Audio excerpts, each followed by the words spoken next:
Ejaan Van Ophusen Evo 1901 sampai 1947.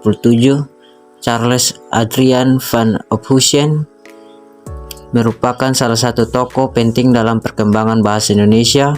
Beliau merupakan seorang inspektor pendidikan dasar bagi rakyat kala itu dan ditugaskan oleh Belanda untuk merancang sistem ejaan dasar yang menetap dan ilmiah untuk nantinya digunakan dalam sistem. Pada tahun 1901 akhirnya muncullah hasil kerja beliau bersama Nawawi, gelar Soetan, Maomer, dan Muhammad Tahib. Soetan, ejaan Van Ophusen terbentuk dari sebuah daftar kata yang diawali dengan uraian singkat tentang aturan-aturan ejaan. Aturan-aturan ejaan tersebut diantaranya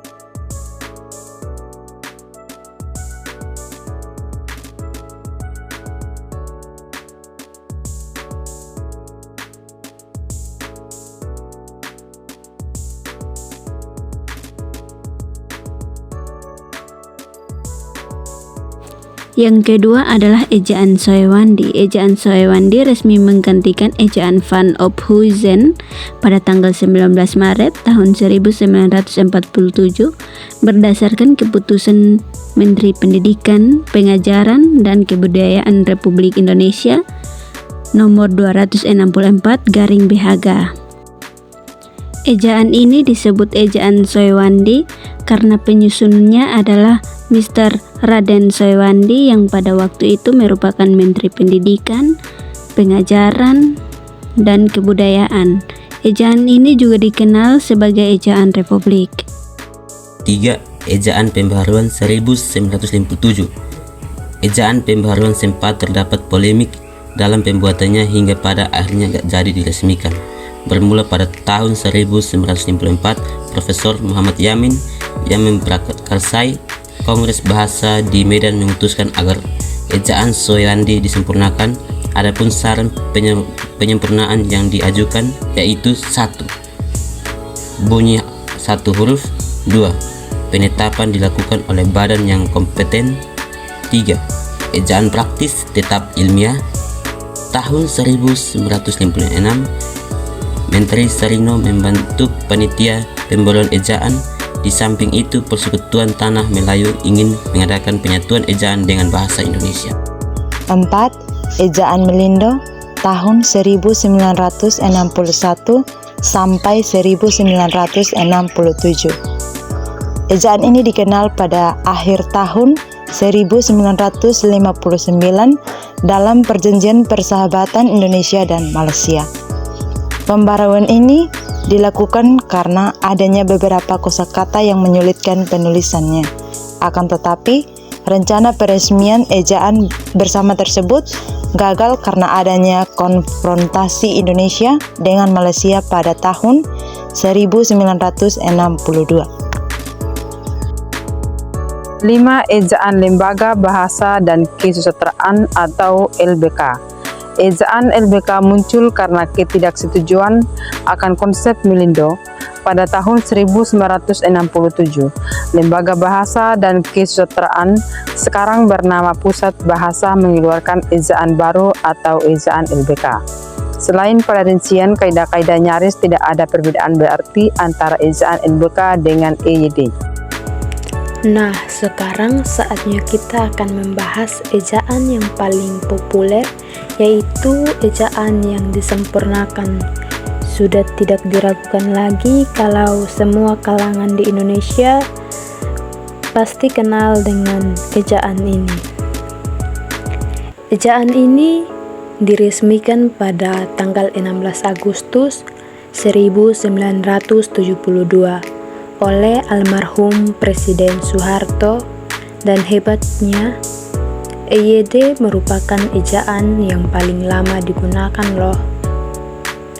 Ejaan ini juga mengatur secara lengkap penulisan bahasa Indonesia, antara lain bahasa serapan, tanda baca, pemakaian kata, pelevalan huruf E, penggunaan huruf kapital, dan penggunaan cetak miring.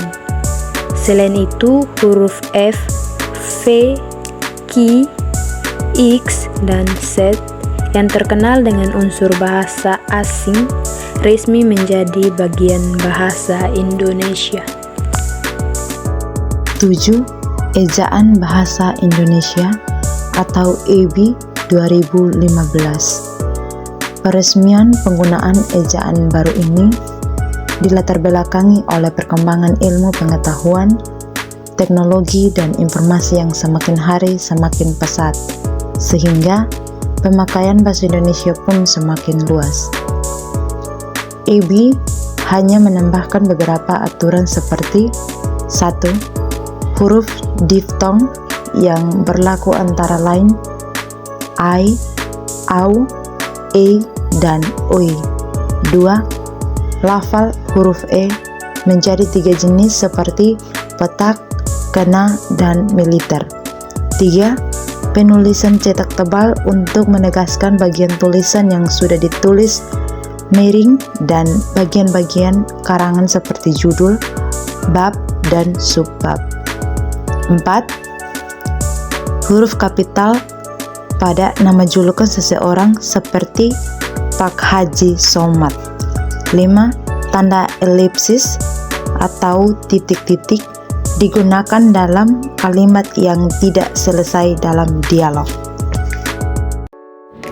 Poin yang kedua adalah 5 dampak positif dan 5 dampak negatif dari perkembangan teknologi terhadap penggunaan kosakata bahasa Indonesia. Dampak positif yang pertama ialah kita dapat memperkaya kosakata dengan teknologi seperti aplikasi, internet, digitalisasi, dan algoritma. Contohnya, penggunaan kata vaksinasi yang merupakan istilah medis baru yang diperkenalkan dalam bahasa Indonesia. Yang kedua, globalisasi bahasa.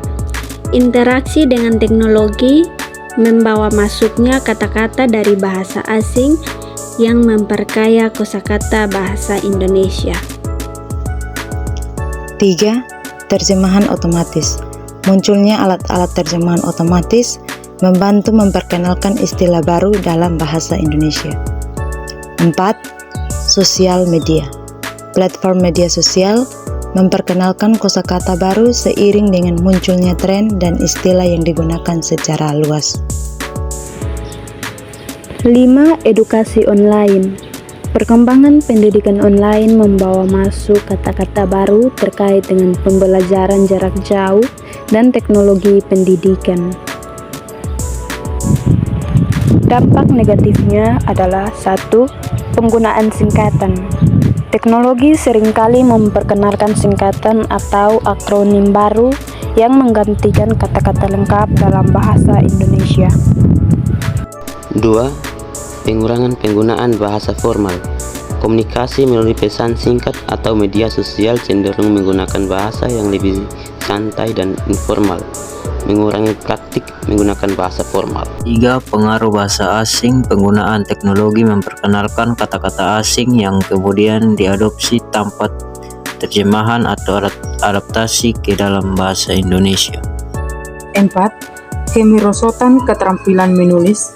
Penggunaan pesan instan dan alat-alat komunikasi lainnya dapat mengurangi keterampilan menulis formal dan penggunaan kosakata yang tepat. 5. Kemunduran tata bahasa.